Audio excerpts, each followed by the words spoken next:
inFAMOUS is a series that I can only define as one of a kind. It's a series of well-crafted open worlds, oddly grounded superhero stories, and unique superpowered gameplay. It's a franchise about superhumans and morality. What will you do with these powers, and how do you want to be seen? But what if I told you that the best part of inFAMOUS' storytelling isn't necessarily the morality or karma system that the series sells itself on, but actually the world building, themes, and how the world reacts to the player and other entities of the player's kind. The stories of inFAMOUS have always had this overarching theme that was low-key in the first two games, but gained more focus in Second Son, only to be a rushed and mediocre attempt at expanding on the theme. It's an important and pretty sensitive topic. It's the theme of discrimination and the fear of the misunderstood. In this case, the fear and discrimination of conduits. This video will contain spoilers for every mainline inFAMOUS game, which excludes but briefly mentions First Light.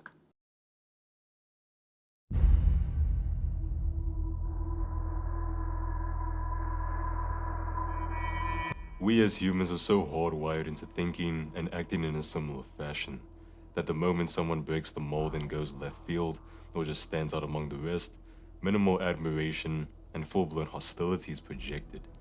Society is structured in a way that encourages uniformity. Everyone should look and behave in mostly similar ways to maintain order. This uniformity, this narrow way of thinking, ends up making us all have singular or similar beliefs. We as humans need to believe in something in order to feel safe, but this narrow way of living and thinking ends up being a little bit restrictive of our human nature and beliefs. That's why the alternative scene is so appealing to some, including me. Being alternative allows for a left field approach, where you can express your freeing thoughts and philosophies. But there's a reason why the mainstream frowns upon this.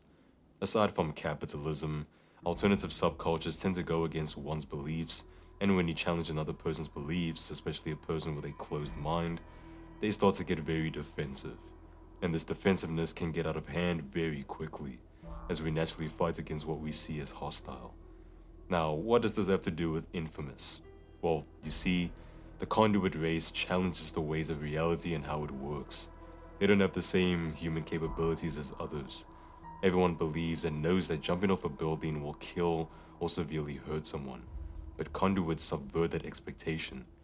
Conduits can jump off skyscrapers and hit the ground running with absolutely no problems. Because of that subverted and unnatural ability, people will start to get anxious.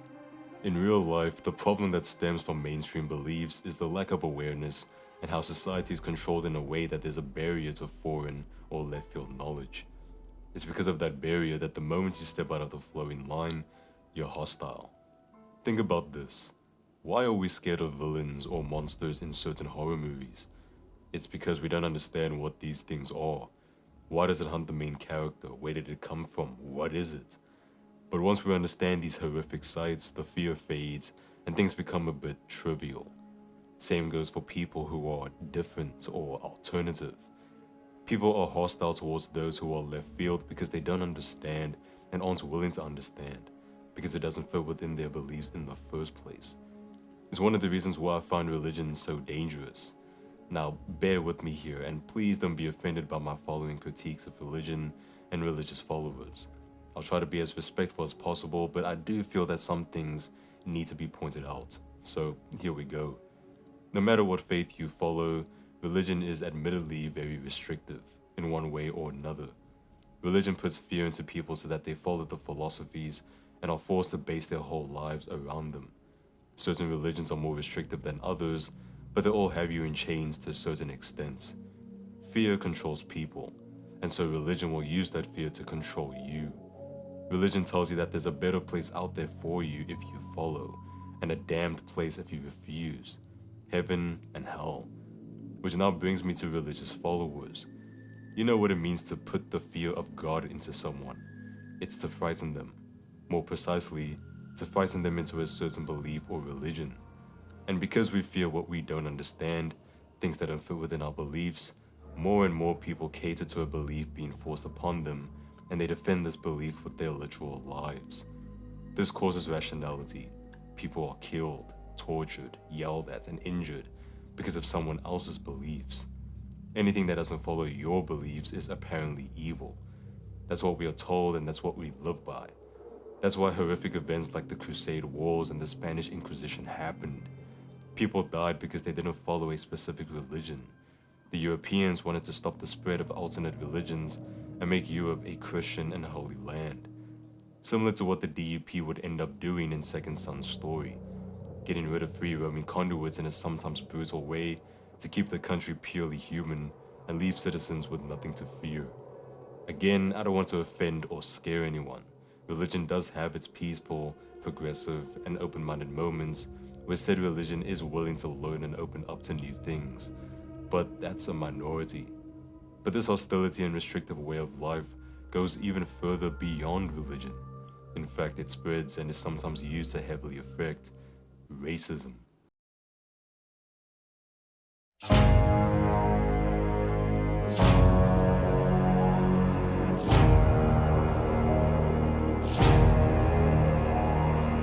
Racism sees one racial group trying to dominate and suppress another group merely because of their differences. Because of how humans came about, the native people of their respective lands grew up with their own people. Before the explorations of foreign lands, countries and continents, for the most part, exclusively consisted of singular or similar races. So once foreign travelers start coming in who don't look like you in terms of skin color or way of life, things can get interesting or insanely bloody. And that's because by nature, we weren't exposed to these foreign ideas or people, so by nature, we've always been scared of what we don't understand. That's very much how racism and religion came to be. We belittle or even terminate others to make us feel safe and sound because it violates our original beliefs of life. But things started getting worse once science came into the picture. We looked to science for answers, official answers. So when scientific research of different races became a contest of comparison between intelligence and power, best believe racism was riding that official wave. And with scientific racism came this questionable partnership of religion and racism. Massacres and genocides were done under the name of God. There were beliefs that God had chosen a superior race, and so other inferior races would be killed off or locked away.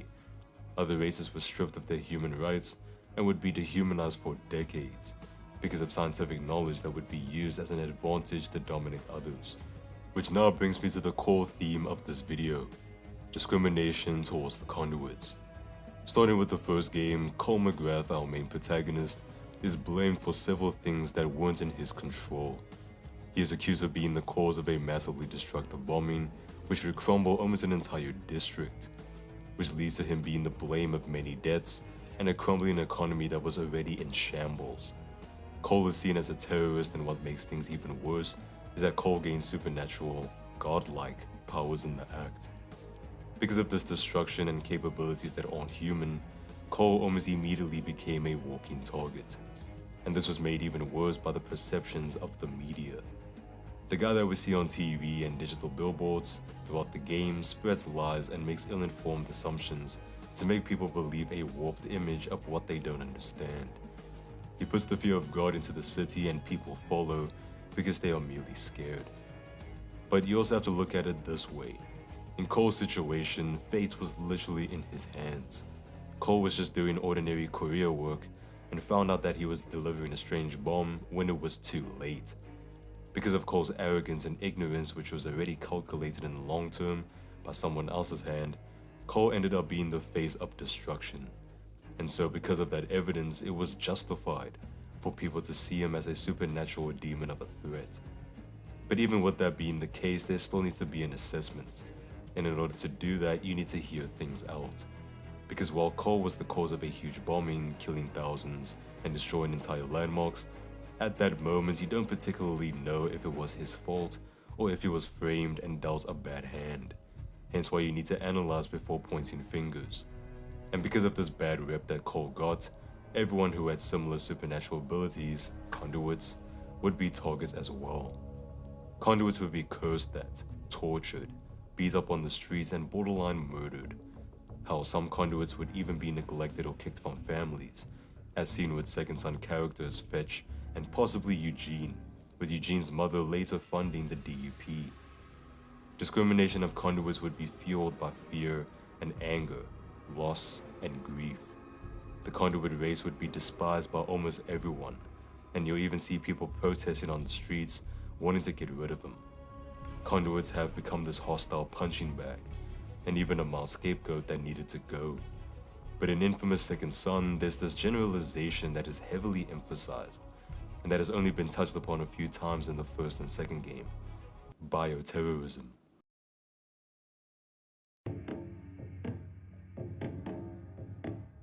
The definition of bioterrorism in inFAMOUS terms refers to violent and terrorist acts by conduits, who are seen as biologically enhanced threats. Now, the Second Son concept of bioterrorism is kind of shallow, but I'll try to make as much sense as I can and expand on it when possible. Bioterrorist was a term that came up after the good ending of inFAMOUS 2, where the DUP deemed conduits as mere bioterrorists for the sake of scapegoating and blaming in order to cover the DUP's own dirty work. In Second Son, conduits are legally hunted down by other conduits who are part of an organization known as the Department of Unified Protection, or DUP for short. The DUP hunt down and lock away conduits, or bioterrorists, for the government, but the DUP ended up being so good at their job that they were rendered redundant. To stay operational, DUP leader Brooke Augustine had other plans which would lead to the DUP being more terrorist than the conduits they were locking up. But now that I hint at morality, let's mention the karma system and the morality of conduits, as well as what each karma path leads to. The karma and morality in inFAMOUS is pretty black and white in that you can only really be good or bad, and usually it's only the good karmic path that is actually canon. Because of that, let's start with the effects that good karma has on the story and the world. Good karma is a heroic path that paints you as the saint of the people. It's a karmic path of redemption, maintenance, and savior. There are conduits out there who want to prove their heroism and empathy by helping a city get back up on its feet, protect the city from a bigger threat, and uniting humans and conduits to live together in peace. Whereas evil karma is a villainous karmic path that paints you as the demon of the people. It's a karmic path of corruption, destruction, and terrorism. There are conduits out there who want people to fear them by ruling the city with the devil's hand, becoming the biggest threat in the city, and making sure that conduits always dominate humans. It's redeeming your image versus embracing the evil. Not all conduits are good and not all conduits are bad, and so there's a risk factor with a very heavy weight because of that supernatural ability that conduits withhold. Some conduits even switch sides because of lust for more power or because of realization. Two characters that perfectly represent this change of heart are the angel and demon on Cole's shoulders in inFAMOUS 2, Quo and Nyx. Quo acts as Cole's good conscience, an angel. Before her conduit abilities were active, she was a cop, one of the best. She steered Cole into the right direction, questioning evil actions and always suggesting a more empathetic alternative. Nyx was Cole's evil conscience, a demon. She is a conduit who is bombastic, a rebel. She tested Cole and pulled him into the bad direction, finding the good alternative boring and wanting a more loud and bloody approach. But in the endgame, both of them switch sides, abruptly but willingly.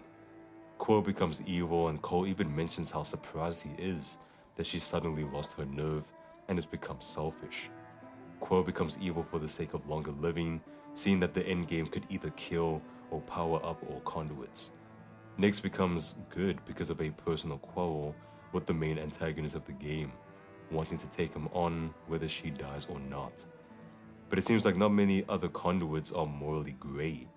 Maybe Fish from inFAMOUS First Lights, as she doesn't have a karmic path and hasn't really been much for killing civilians that haven't wronged her in a certain way. She does, however, have a psychopathic lust for murdering drug dealers in cold blood. Bioterrorism can make or break the perceptions of conduits. Cole started out by giving conduits a bad rep, but eventually ended up being a savior, canonically speaking. But sometimes a conduit will choose to build upon their bad rep and keep running with it. I guess you could say this is the bad side of encouraging free thinking and expressive human nature, but with a guiding hand, it shouldn't all be too bad. So, what can be done about fearing the unknown? Examine and assess. Learn what it is about these foreign concepts or ideas that cause fear and try to analyze a variety of possibilities. Society itself needs to be a bit more open-minded, I feel. Fearing or antagonizing people who don't fit in or who aren't the typical everyday Joe is not the best way to go about it. Lynching people for foreign ideals is not ethical either. This closed-mindedness is a deadly and robbing issue among us. We miss out or we become no better than the person we just slaughtered for not believing what we believe. It's disgusting. And I get it, we were born this way, we were naturally made this way. The same for animals. When a mother duck finds that one of her ducklings doesn't quite look like the others, she'll disown them. But before jumping to conclusions, let's take a deep breath, look at what we're dealing with, remove the connotations, and let's reassess. It's amazing what inFAMOUS is doing with the superhero genre. Not only are we allowed to roam a lively and cohesively designed sandbox, but we are able to experience these stories about superpowers and the humanity behind those powers. It's like what Cole says in inFAMOUS 2, powers don't kill people, it's the person behind the powers that kill people. Which perfectly sums up why inFAMOUS 1 and 2 have some of the best superhero stories in the genre. I'm not the biggest fan of the MCU because of how artificial, comical, and formulaic it is. DC Comics, while also following that structure with certain DC universes, is a lot more open to character study as stories with different scales and more symbolic narratives and characters, such as stories about Death of the Endless, Jonah Hex, Batman, and the Joker.